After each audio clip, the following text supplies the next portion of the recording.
اعوذ باللہ من الشیطان الرجیم بسم اللہ الرحمن الرحیم ولا تقولوا لمن يقتل في سبيل الله اموات بل احیاء ولكن لا تشعرون صدق اللہ العظیم اللہم صلی علی سیدنا محمد وعلی آل سیدنا ومولانا محمد رب اشرح لي صدري ويسر لي امري واحلل عقدة من لساني يفقهوا قولي رب زدني علما رب زدني علما رب زدني علما. السلام علیکم ورحمۃ اللہ وبرکاتہ. یہ جو آیت مبارکہ میں نے آپ کے سامنے پڑھی وَلَا تَقُولُوا لِمَن يُقْتَلُ فِي سَبِيلِ اللَّهِ اموات اور لا نہیں تقولو اور مت کہو اور نہ کہا کرو انہیں لمن یقتلو جو قتل کیے جاتے ہیں فی سبیل اللہ اللہ کی راہ میں جو قتل کیے جاتے ہیں ان کو نہ کہو اموات مردہ بل احیاء وہ زندہ ہیں ولکن لا تشعرون لیکن تمہیں سمجھ نہیں ہے. اب یہ بات ہے انسانی عقل سے تو ہم کچھ بھی نہیں سمجھ سکتے. ایک طرف جو اللہ کی راہ میں شہید ہوتا ہے اس کا خون ہم لوگ نکلا ہوا دیکھتے ہیں, اس کو کفن پہ اس کو خون نکلا ہوا ہم لوگ دیکھتے ہیں, اس کو منو مٹی کے نیچے دفنا دیا جاتا ہے. لیکن میرا کریم رب فرما رہا ہے کہ انہیں تم مردہ نہیں کہو. اللہ کا حکم ہے, ہمیں تو تسلیم کرنا پڑے گا. اس کی پہلے ہسٹری تھوڑی سی بتا دوں کہ جب میدان بدر میں بہت سارے مسلمان شہید ہو گئے تو لوگوں نے جو غلط ملت کے لوگ تھے ہر دور میں ہر طبقے میں یہ رہے ہیں تو وہ کہتے فلاں مر گیا فلاں مر گیا, وہ تو زندگی کی لذتوں سے بیچارہ محروم ہو گیا. جیسے ابھی بھی بہت سارے لوگ کہتے ہیں تو غیرت الہی اس کو برداشت نہ کر سکی. تو جن لوگوں نے اس کے دین کی سربلندی کے لیے اپنی جانیں قربان کی انہیں مردہ کہا جے یہ اللہ کو گوارا نہیں ہوا. تو اللہ پاک نے سختی سے منع کر دیا وَلَا تَقُولُوا لِمَن يُقْتَلُ فِي سَبِيلِ اللَّهِ مت کہو انہیں مردہ, مت کہو انہیں مردہ بل احیاء بلکہ وہ تو زندہ ہیں. اب سلف صالحین کی جو اکثریت ہے وہ کیا کہتی ہے, اب میں کوشش کرتی ہوں اللہ پاک میری زبان پہ کلمۃ الحق جاری فرمائے. شہداء کی قسم جو ہے کس قسم کی زندگی ہوتی ہے وہ, اب سلف صالحین کا میجورٹی کا یہ خیال ہے کہ شہداء کی زندگی روحانی اور جسمانی دونوں طرح کی زندگی ہے. اور صاحب تفسیر مظہری کیا کہتے ہیں, وہ لکھتے ہیں اپنی کتاب میں کہ اللہ تعالیٰ ان کی روحوں کو جسموں کی قوت دیتا ہے, وہ زمین آسمان اور جنت میں جہاں جانا چاہیں وہ جا سکتے ہیں, اپنے دوستوں کی امداد کرتے ہیں, اپنے دشمنوں کو ہلاک کرتے ہیں انشاءاللہ تعالیٰ. پھر جب شہداء کی زندگی کا عالم یہ تو آپ خود سوچیں کہ انبیاء صدیقین اور جو شہیدوں کا اتنا بڑا بالاتفاق اتنا مرتبہ ہے تو انبیاء کی شان کیا ہوگی. ابھی چند باتیں اور بھی ساتھ سمجھا دوں. جیسے حضرت امام مالک رحمۃ اللہ علیہ روایت فرماتے ہیں کہ جنگ احد کے 46 سال بعد حضرت عمر بن جموع اور حضرت عبداللہ بن جبیر کی قبریں دونوں ایک ہی قبر میں مدفون تھے. سیلاب کی وجہ سے جب ان کی قبریں کھل گئیں تو ان کے اجساد ان کی جسم ایسے تر و تازہ اور ایسے شگفتہ پائے گئے جیسے کل ہی انہیں دفن کیا گیا. یہ موتا میں انہوں نے حوالہ دیا ہوا ہے. اور 20ویں صدی کا واقعہ جو میرے درس سنتی ہیں ان کو تو میں نے بڑا ڈیٹیل سے یہ بتایا ہوا ہے, نہیں تو میرے اللہ نے چاہا تو کبھی پھر بتا دوں گی کہ دریائے دجلہ کا جب پانی بالکل قریب پہنچ گئے شہداء کے جس میں سے حضرت عبداللہ بن جابر تھے اور دیگر شہداء کرام بھی تھے, تو حکومت عراق نے, میں نے بڑی ڈیٹیل سے اس کا بتایا, ابھی تو میں شارٹ بتا رہی ہوں کہ جب یہ بالکل پانی قریب پہنچ چکا ہوا تھا تو پھر ان شہداء کی نکالا گیا اپنے, اور یہ خواب میں خود آ کے جو مدینہ کے گورنر تھے ان کی خوابوں میں آئے, پھر مفتی صاحب کے جو مدینہ کے تھے ان کی آئے, اور پھر یہ لمبا واقعہ میں نے سنایا ہوا اللہ کے فضل سے. تو یہاں پہ اختصار کے ساتھ بتا رہی ہوں, سمجھ آپ کو باہر طور پر آ جائے گی. دریائے دجلہ یہ نیٹ کے اوپر بھی دکھایا گیا ہوا ہے. حضرت عبداللہ بن جابر اور دیگر شہداء کے قبروں کے نزدیک جب پہنچ گیا تو حکومت عراق نے ان شہداء کرام کے جو اجساد تھے ان کو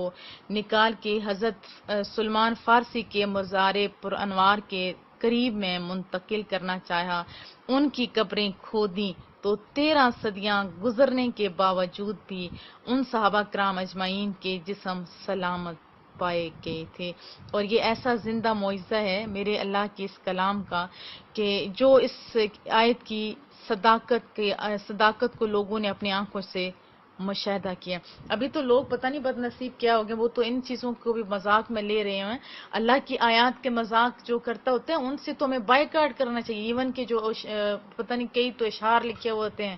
کئی لطیفے بنائے ہوئے ہوتے ہیں اور لوگ ہنس رہے ہوتے ہیں، حالانکہ اس میں شرم کی بات ہے کہ اللہ کی آیات کا مذاق اڑانے والے لوگ بد نصیب ہوا کرتے، اور ہمیں بد نصیبوں کا ساتھ نہیں دینا۔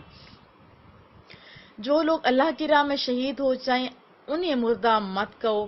اس سے میں نے ثابت کرنے کی کوشش کر رہی ہوں، یہ جو کتابوں میں ہماری جو سلف صالحین نے لکھا ہے اس کے طور پہ اور اپنے عقل کے طور پہ بھی، کہ اگر جو عام طور پہ جو اللہ کی راہ میں شہید ہو جاتے تو اس کا عالم یہ ہے، تو انبیاء اور صدیقین ان کا عالم کیا ہوگا۔ پھر ہم لوگ چلتے ہیں رسول اللہ صلی اللہ علیہ وسلم کی حدیث پاک کی طرف۔ تو معراج کا جب واقعہ ہوتا ہے تو میرے مصطفیٰ کریم فرماتے ہیں کہ جب میں موسیٰ علیہ السلام کی قبر کے پاس سے گزرا تو وہ کھڑے ہو کے نماز پڑھے تھے یا درود پڑھے تھے، صلی کا مطلب یہی ہوتا ہے درود یا نماز، وہ پڑھ رہے تھے۔ اور پھر جب وہ جاتے ہیں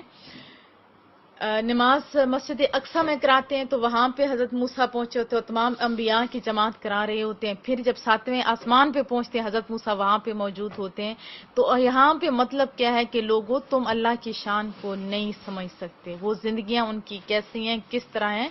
اللہ جانے، اس کا محبوب مصطفیٰ کریم صلی اللہ علیہ وسلم جانے۔ باہر طور پر ہمیں یہ حق حاصل نہیں ہے کہ ان کو اللہ نے حکم دے دیا وَلَا تَقُولُوا لِمَن يُقْتَلُ فِي سَبِيلِ اللَّهِ أَمْوَاتٌ، اور نہ کہا کرو انہیں جو قتل کیے جاتے ہیں اللہ کی راہ میں مردہ، بلکہ بل احیاء، اتنے واضح الفاظ ہیں کہ بل احیاء، وہ زندہ ہیں، وَلَٰكِن لَا تَشْعُرُونَ،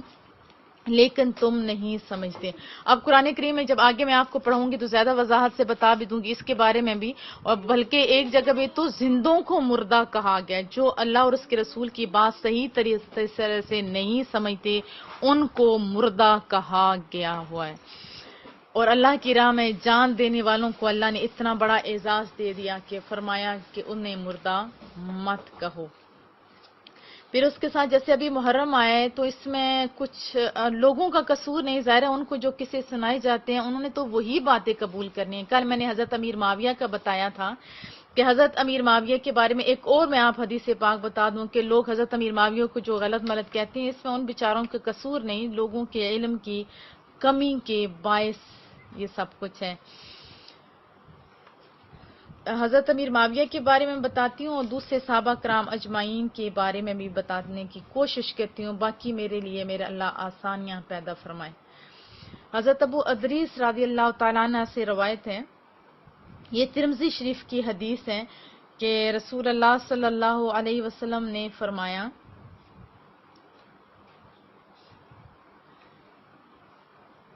حدیث پاک،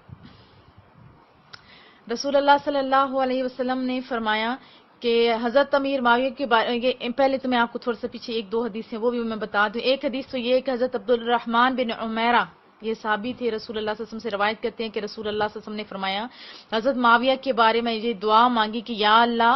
اے میرے شانوں والے رب، انہیں ہدایت دینے والا اور ہدایت یافتہ بنا دے اور ان کے ذریعے لوگوں کو ہدایت دے۔ یہ ترمذی شریف کی حدیث ہے۔ پھر ابو ادریس سے روایت ہے کہ حضرت عمر رضی اللہ تعالیٰ عنہ نے حمص بن عمیر بن سعد کو معزول کر کے جب حضرت امیر معاویہ کو والی بنایا تو لوگوں نے کہا کہ آپ نے عمیر کو معزول کر کے حضرت امیر معاویہ کو امیر کیوں مقرر کیا تھا؟ اس پر عمیر نے کہا کہ نہیں، اب جس کو معزول کیا جاتا ہے وہ تو غلط ہی کہتا ہے، لیکن حضرت عمیر تھے، انہوں نے بڑے پیار سے کہا کہ نہیں، حضرت امیر معاویہ کا ذکر خیر سے کیا کرو، کیونکہ میں نے رسول اللہ کو فرماتے سنا ہے کہ یا اللہ، ان کے ذریعے لوگوں کو ہدایت عطا فرما۔ یہ بھی ترمذی شریف کی حدیث ہے کہ جب بات کرو ان کے بارے میں تو ذرا سنبھال کے منہ بات کیا کرو۔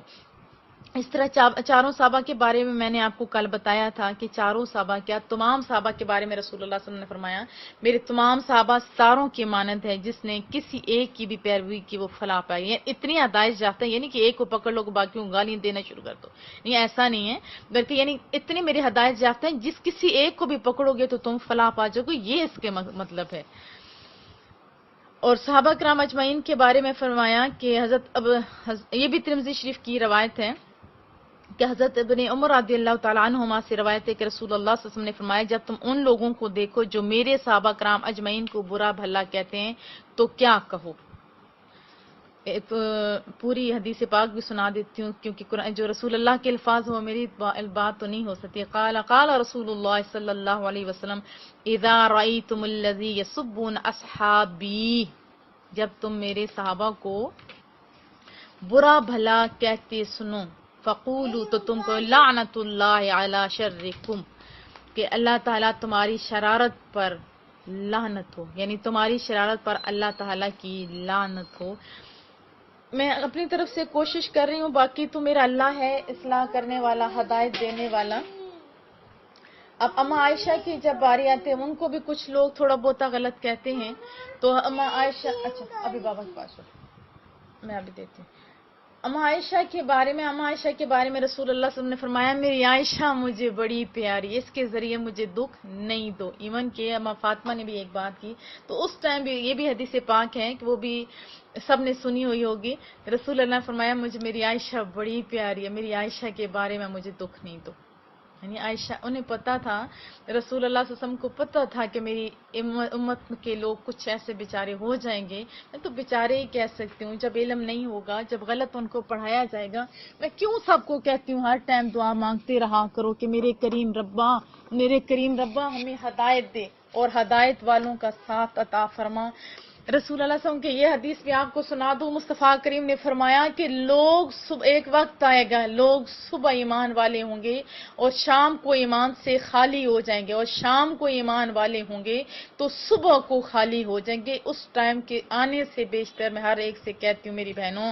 دعا مانگ لو کریم رب سے. میرے مولا، اس ٹائم کے آنے سے پہلے ہم مانگتے ہیں، مولا ہمیں ہدایت یافتہ لوگوں کا ساتھ عطا فرما، مولا ہمیں ہدایت یافتہ لوگوں کا ساتھ عطا فرما. تو ہدایت اللہ دینے والے، لیکن دعا مانگتے رہنا، اللہ کو مانگتے رہنا اچھا لگتا ہے. اما عائشہ اب کتنے زیادہ حجرے تھے، لیکن آخری آرام گاہ اما عائشہ کے حجرے میں کیوں بنوائے؟ اس لیے تاکہ قیامت تک لوگوں کو پتہ چلے مجھے عائشہ اتنی پیاری تھی. اما عائشہ کے حجرے میں جہاں بھی میرے مصطفیٰ کریم آرام فرما رہے، وہاں پہ اما عائشہ کی بھی زیارت، رسول اللہ صلی اللہ علیہ وسلم کی بھی زیارت مبارک ہے. حضرت ابوبکر صدیق بھی اور حضرت عمر رضی اللہ تعالی عنہما، ان دونوں کی حضرات کی وہاں پہ موجود ہیں. تو یہ بھی اگر کوشش کروں گی کہ اگر ٹائم ہوا تو، یا کسی اور موقع پہ بتانے کی کوشش کروں گی کس طرح حضرت عمر نے اور حضرت ابوبکر صدیق کو وہاں جگہ ملی. اللہ میرے لیے آسانیاں پیدا فرمائے. ابھی جو بتانا چاہ رہی ہوں اس کا اتنا ہی کافی ہے کہ رسول اللہ صلی اللہ علیہ وسلم نے فرمایا جو حج بھی مکمل نہیں ہوتا جب تک کہ وہ میری زیارت کو نہیں آئے گا، اور جو میری زیارت کے لیے خصوصی سفر کرے گا اس کے لیے میں شفاعت کروں گا. یہاں تک کہ الفاظ استعمال ہوئے. تو اما عائشہ بہت پیاری تھی رسول اللہ صلی اللہ علیہ وسلم کو، اور قرآن کریم کو رسول اللہ علیہ وسلم کی تمام امہات کے بارے میں یہ فرمایا کہ رسول اللہ علیہ وسلم کے تمام جو ازواج ہیں ان کے بارے میں فرمایا گیا کہ وہ قرآن کریم ہے کہ وہ مومنین کی مائیں ہیں. امہات المومنین، انہوں نے کہا کہ مومنین کی مائیں ہیں وہ، اور اپنی ماں کو گالی دینا کتنا بری بات ہے. تو اپنی ماں کو غلط کہنے کے کتنا غلط ہے کہ وہ تو تمام مومنین کی مائیں ہیں، تمام مومنین کی مائیں ہیں. تو کوشش کیا کرو، آپ نماز پہلے لازمی پڑھا کرو. آج تھوڑا نماز کا بھی دل ہے بتا دوں، جیسے ابھی یہ خوبصورت سا ٹائم ہے، یہ امت کے دماغوں کے اوپر دستک دے رہا ہے محرم کیا کہہ رہے ہیں کہ لوگوں اپنے نبی سے پیار کرنے والے، پیار تو امام حسین نے کیا تھا،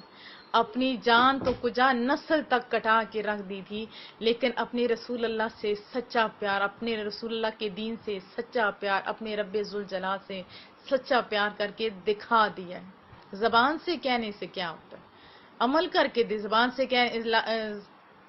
زبان سے کہہ دیا لا الہ تو کیا حاصل، دل و نگاہ مسلمان نہیں تو کچھ بھی نہیں. ابھی ہمارے اگر انگ انداز نہیں بتا رہے کہ ہم مسلمان ہیں، ایون کہتا کہ لوگ یہ اگر کہیں ہمیں نماز بھی بھاری لگتی ہے تو پھر تو یہ بھی شرم کی بات ہے. اب ہم حضرت امام حسین کی نماز کے بارے میں تھوڑا سا میں بتا دوں. خیال ہے وہ اپنے حجروں میں کیمپوں میں وہ محفوظ ہے، ایک سائڈ پہ عزیز و اقارب ہیں، سامنے اپنی شہادت کی انہیں خوشبو بھی آ رہی ہے، اور کیا فرماتے ہیں کہ میرے دوستو میرے ساتھ جو 72 جان نثار آئے ہو، میری جان نثارو، تم سب کو پتا ہے کہ یہ لوگ صرف میری جان لینا چاہتے ہیں، آپ لوگوں کی نہیں، اور آج رات میں آپ کو اجازت دیتا ہوں کہ تم لوگ واپس چلے جاؤ، کہ تم لوگ واپس چلے جاؤ۔ ہر ایک نے کھڑے ہو کے کیا بولا؟ ہر ایک نے کھڑے ہو کے بولا کہ اے امام حسین، ہمیں پتا ہے کہ آپ کے یہ جان لینے کی در پہ ہیں، لیکن ہم واپس نہیں جائیں گے، بلکہ ان ایک ایک نے کہا کہ امام حسین، ہماری ایک جان ہے، اگر ہمارے جسموں کے اوپر جتنے بال ہیں اتنی بھی جانیں ہوں تو ہم ساری کی ساری قربان کرنے کے لیے تیار ہیں، پھر بھی سمجھیں گے کہ ہم نے حق ادا نہیں کیا، ہم نے حق ادا نہیں کیا، اور جانے کا تو ہم سوچ بھی نہیں سکتے، اور ہم آپ کے ساتھ ہیں۔ تو پھر کیا فرمایا حضرت امام حسین نے کہ میرے دوستو، میں نے رات آج اس لیے مانگی ہے کہ آج رج کے اپنے رب کی عبادت کر لوں، وہ امام حسین جن کی ایک نماز قضا نہیں ہے۔ اگر ہمیں حضرت امام حسین سے پیار ہے تو نظر آنا چاہیے، ہمیں نمازیں بھاری نہیں لگنی چاہیے، ہمیں اللہ کے ذکر و اذکار بھارے نہیں لگنے چاہیے۔ اگر ہمیں حضرت امام حسین سے پیار ہے تو دیکھو اب موت کا سایہ سامنے ہے، سارے بچوں کا، عزیز و اقارب کا پتہ ہے کہ چلے جانا ہے، اللہ کی راہ میں قربان ہو جانا ہے، لیکن کیا شوق کی حد تو دیکھیں، شوق کی حد تو دیکھیں کہ آج رات میں چاہتا ہوں میں رج کے، ہم سارے رج کی عبادت کریں، وہ ایک دن کی نہیں، وہ کتنے دنوں کے پیاسے تھے، ہمیں تو بھوک اور پیاس ستا رہی ہو تو ہم تو نماز بھی صحیح نہیں پڑھتے۔ تو میں آپ سے آج، مجھ سے کیا، اللہ آپ کو دیکھ رہے ہیں، اپنے رب سے کہیں کہ مولا ہمیں بھی ہدایت دے دے، ہم ویسے نمازی ہو جائیں جیسے میرے مصطفیٰ کریم کو چاہنے والے، جیسے حضرت امام حسین کو چاہنے والے، سچ کے چاہنے والے نمازی ہوتے ہیں۔ نماز کیسی ہونی چاہیے، میں صرف 2 یا 3 احادیث کرنے کی کوشش کرتی ہوں۔ حضرت عبادہ بن صامت رضی اللہ تعالیٰ عنہ فرماتے ہیں کہ رسول اللہ صلی اللہ علیہ وسلم نے فرمایا کہ جس شخص نے عمدہ طریقے سے وضو کیا، عمدہ کا مطلب سمجھنا چاہیے، عمدہ یعنی اچھے طریقے سے وضو کیا، پھر اچھے طریقے سے رکوع، سجود اور قرات کی صحیح ادائیگی کے ساتھ نماز ادا کی، تو اس سے نماز یوں دعا دیتی ہے، اللہ تیری بھی ایسی حفاظت کرے جیسے تو نے میرا خیال کیا۔ پھر وہ جانب فلک یعنی آسمان کی طرف پرواز ہوتی ہے، اس سے روشنی اور نور مہیا ہوتا ہے، آسمان کے دروازے اس کے لیے کھل جاتے ہیں، حتیٰ کہ وہ اللہ تعالیٰ کی بارگاہ میں نماز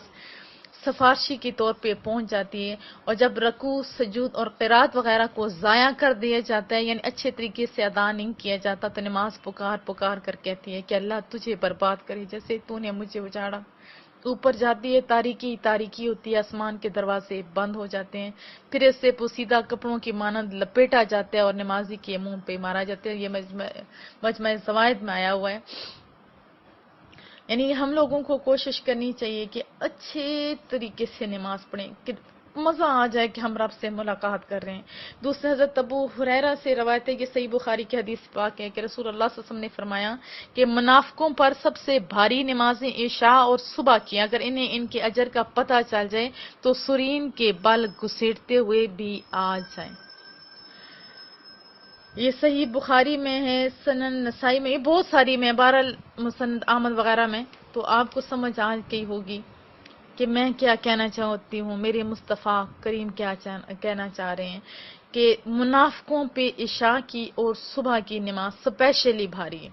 ویسے تو جو نمازی نہیں ہوتے ان کو تو ساری نمازیں بھاری لگتی ہے، وضو کرنا لگتا ہے، ہم تو پتہ نہیں کیسے نمازیں، شادی ہوتی ہے، سنت ادا کر رہے ہوتے ہیں، ساتھ فرض توڑے، نماز تو نہیں چھوڑ دے، سب سے پہلے نماز چھوڑ دیتے ہیں، جو آئی ہوئی ہوتی بارات میں وہ بھی چھوڑ دیتے ہیں، جس کی شادی ہو رہی ہے تو اس سے تو اس ٹائم چاہیے کہ ہم لازمی نماز پڑھیں تاکہ میرا نیا گھر آباد ہو رہا ہے، تو اس میں ہماری اللہ برکتیں عطا فرمائے۔ لیکن ہم لوگوں نے تو چونکہ 20-25-30 ہزار کا میک اپ کروایا ہوتا ہے تو نماز نہیں پڑھتے، اور اللہ کا شکر ہے کہ میں نے اس دن بھی نماز پڑھی تھی الحمدللہ۔ اور جو آئی ہوئی ہوتی ہیں اس ٹائم سارا گناہ اکٹھا کر کے وہ عورت کے متھے پہ مار دیے جاتے کہ ہم تیری شادی اور خوشی میں آئے ہوئے ہیں، سب سے پہلے نماز چھوڑیں، تو یہ غلط طریقہ ہے۔ پھر نماز، حضرت امام حسین نے اس ٹائم بھی نماز پڑھی، اب بھی ہم نہیں پڑھیں تو شرم کی بات ہے۔ اور جو لوگ صبح کی نماز ویسے آنکھ نہیں کھلے تو اور بات، ابھی تو ہمارے پاس موبائل ہے، سب کچھ ہے، ہم لوگوں کو تو چاہیے الارم لگا کے سوئیں، رات کو جلدی سونے کی کوشش کریں۔ ابھی میں کچھ بہنوں کی باتیں سنتی ہوں، حیران ہوتی ہوں کہ میں ہر ایک کو ہر گروپ کو کہتی ہوں کہ پلیز اس میں کوئی ایکسٹرا میسج نہیں کریں، کوئی کچھ حتیٰ کہ آیت مبارکہ بھی نہیں بھیجا کریں۔ اگر آپ کے ذہن میں جائے کہ وہ اللہ کے پیغام ہے تو میرے بچے اللہ کا پیغام ہے تو ضرور یہ اچھی بات ہے، لیکن یہ کون سی اچھی بات ہے کہ آپ 12:30 1:30 2 بجے آپ کر رہے ہو، پھر اس میسج، وہ تو فارورڈ میسج ہے، اس کے اوپر آپ خود عمل کرو۔ اور یہ میسنجر ہوتا ہے واٹس ایپ، جب بھی کوئی میسج آتا ہے فوراً کیا ہے کہ ایک نہیں 100 بندہ اٹھ جاتا ہے کہ پتہ نہیں ہمارے دور دراز سارے رشتہ دار، اللہ جانے کچھ ہو تو نہیں گیا، ڈر کے مارے اٹھ جاتے، تو آپ ثواب نہیں الٹا گناہ کما رہے ہوتے ہو۔ اور میں ایک آپ کی استاد ہوں، بار بار کہہ رہی ہوں اس کے اندر میسج نہیں کرو تو پھر اس میں ضد کاہے کی؟ اگر یوٹیوب والے کوئی خالی میسج چھوڑ رہا ہے، کوئی لنک چھوڑ رہا ہے، ناز شریف بڑی اچھی بات ہے، اور 10 بھی بڑے اچھی بات ہیں، یہ آیت مبارکہ بڑی اچھی بات ہے یہ، لیکن اس کام کے لیے پلیز آپ فیس بک یوز کیا کریں کیونکہ اس کی آواز نہیں آتی، جیسے بندے کی آنکھ کھلے گی وہ کھول کے دیکھ لیا کرے گا۔ راتوں کو اتنی دیر جو راتوں کو جاگ رہے ہوتے ہیں نا، مجھے ان پہ بھی حیرت ہوتی ہے، سارا دن سوئے رہتے ہیں اور راتوں کو جاگتے ہیں۔ ہم لوگ تو بیچارے سارا دن کام کر رہے ہوتے ہیں اور راتوں کو سو کے صبح تہجد ٹائم اٹھنا ہوتا ہے یا صبح ٹائم اٹھنا ہوتا ہے، تو پلیز ایسی میں معذرت کروں گی بہنوں سے اگر کسی کوئی دل آزاری ہوئی ہو، لیکن آپ نے خود سوچنا ہے کہ آپ تو رسول اللہ صلی اللہ علیہ وسلم کے حکم کی خلاف ورزی کر رہے ہو، اللہ کے حکم کی، کہ رسول اللہ کا حکم ہے کہ رات کو جلدی سو جایا کرو اور صبح جلدی جاگا کرو۔ اور میں اتنی حیران ہوتی ہوں کہ صبح کے ٹائم جاگ نہیں آتی، صبح دیکھو وہ مصطفیٰ کریم آپ کے لیے تو آنسو بہا رہے ہیں، یہ دیکھو تو صحیح، اور آپ سوئے بیٹھے ہو، آپ تو امت وسطیٰ، آپ تو بڑی بہترین امت ہو، آپ سے تو بہتر جانور ٹھہرے جو سویرے سویرے اٹھ کے اللہ اور اس کے رسول کا ذکر کرے، سارے چرند و پرند اٹھ رہے ہوتے ہیں۔ رسول اللہ صلی اللہ علیہ وسلم نے فرمایا کہ جب سورج طلوع ہو رہے ہوتے ہیں اس ٹائم تو اللہ رزق تقسیم کر رہے ہوتے ہیں، تو ویسے تو رزق کے بڑے شکایتیں ہوتی ہیں کہ نہیں ہے، اس ٹائم سو کے تو اپنے رزق کے دروازے خود بند کر رہے ہوتے ہو۔ تو صبح کی نماز اور عشاء کی نماز مومنین کے لیے بھاری ہوتی ہے، یہ بڑی بد نصیبی کی بات ہے، بہت ساری عشاء کے لیے پڑھتے کہ بہت لمبی نماز ہوتی ہے، تو یہ غلط طریقہ ہے، جو نمازی ہوتے ہیں انہیں تو نیند بھی نہیں آتی۔ اسی طرح صبح کی جو نماز ہوتی ہے وہ مومنین پہ نہیں، ہاں منافقین پہ بھاری ہوتی ہے۔ اور میں ایک بات آپ کو ایک سنا دوں، رسول اللہ صلی اللہ علیہ وسلم کی حدیث سنا کے بند کرتی ہوں کہ رسول اللہ صلی اللہ علیہ وسلم نے فرمایا، یہ تو نماز کی بات ہے، ہم عورتیں تھوڑی نازک ہو جاتی ہیں، تو رسول اللہ نے فرمایا کہ جو تہجد کے ٹائم شوہر اپنی بیوی کو اٹھاتا ہے اور بیوی سے پھر سائیڈ پلٹ کے سو جاتی ہے، پھر دوبارہ اٹھاتا ہے، پھر تیسری دفعہ اٹھاتا ہے، یہاں تک کہ وہ تو وضو کرنے چلا جاتا ہے، پھر ساتھ ہی پانی لے کے آتا ہے اور پانی اپنی بیوی کے منہ پہ مارتا ہے اور بیوی اٹھ کے جا کے نماز پڑھتی ہے، پھر وہ دونوں تہجد کے لیے کھڑے ہو جاتے ہیں، پھر اوپر میرا رب مسکرا رہا ہوتا ہے کیونکہ وہ جوڑا اٹھ کے اللہ کا ذکر کر رہا ہوتا ہے۔ اللہ سے دعا ہے اللہ آپ کے لیے بھی، اللہ میرے لیے آسانیاں پیدا فرمائے، اور جو ہم لوگ کہہ رہے ہیں اس پہ عمل کیے، جو سن رہے ہیں انہیں عمل کی توفیق عطا فرمائے، ہم سب کی پریشانیوں کو کریم رب دور فرمائے، اور جو لوگ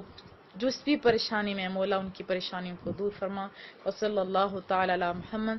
سبحانک اللہم و بحمدک، نشہد ان لا الہ الا انت، نستغفرک و نتوب الیک۔ السلام علیکم ورحمۃ اللہ وبرکاتہ۔